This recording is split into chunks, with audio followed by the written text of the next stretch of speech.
Welcome to The Explainer. Today, we're diving into a really fascinating document called The Kingdom's Light.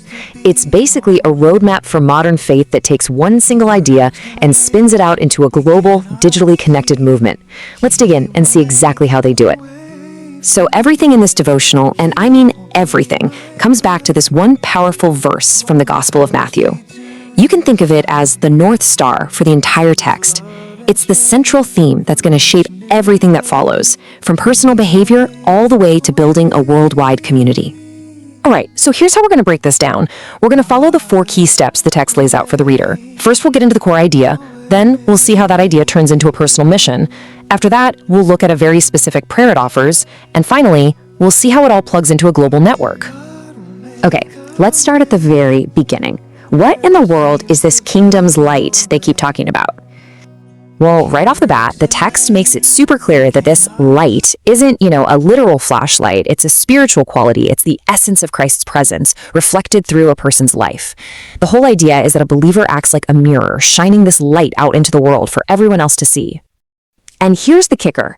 This is not supposed to be some private, internal feeling you keep to yourself. The text is very direct about this. The entire point of this light is for it to be visible, to be a public demonstration of faith through what it calls good works. It's meant to be seen.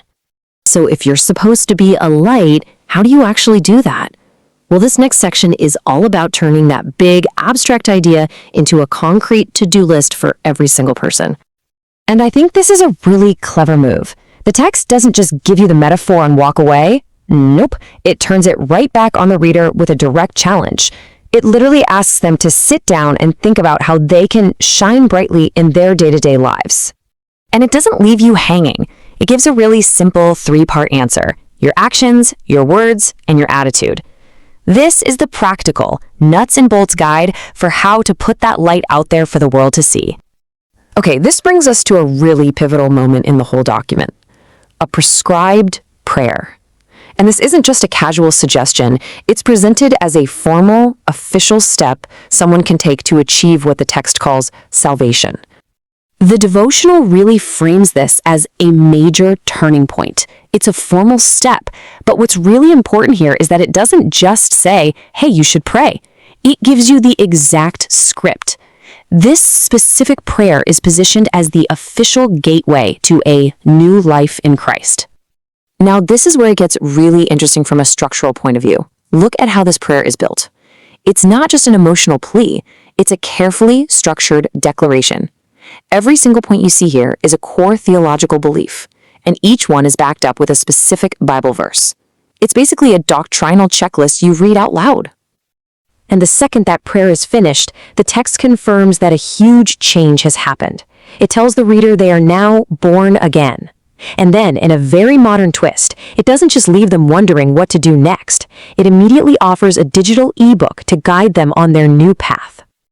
And this is where the devotional just zooms all the way out. The focus completely shifts from that personal, individual transformation to something way, way bigger: how this new believer can now plug into a global community and its mission.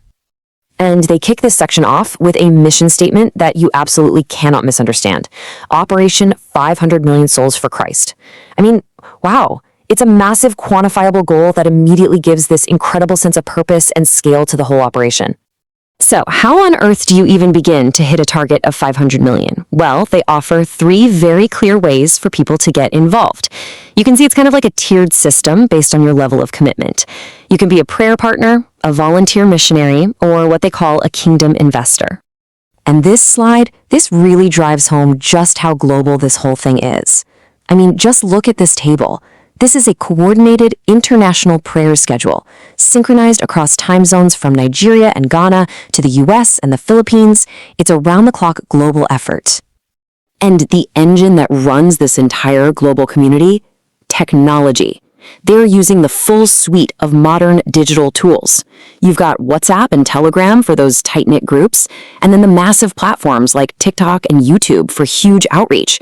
It is a very, very savvy 21st century communication strategy. The whole devotional ends on this one final forward-looking note. It's a powerful reminder of a core Christian belief about the end times, the idea of Jesus' eventual return. This ties all those daily actions and global prayers we've been talking about to one ultimate future goal. So when you step back and look at the whole picture, the kingdom's light is just a remarkable case study. It shows you how a verse that's 2,000 years old can be turned into a personal checklist, which then fuels a global movement coordinated through TikTok and WhatsApp. It really makes you think, doesn't it, about the incredible, in sometimes surprising ways that ancient faith adapts to 21st century technology. Good day, beloved. Thank you for watching. If this kingdom message has blessed you, please like, comment, and share with someone today. Stay connected with God's servant David Felix Nwefulu by subscribing for more daily kingdom inspirations and turn on your notification button so you do not miss a word that strengthens your faith. God bless you.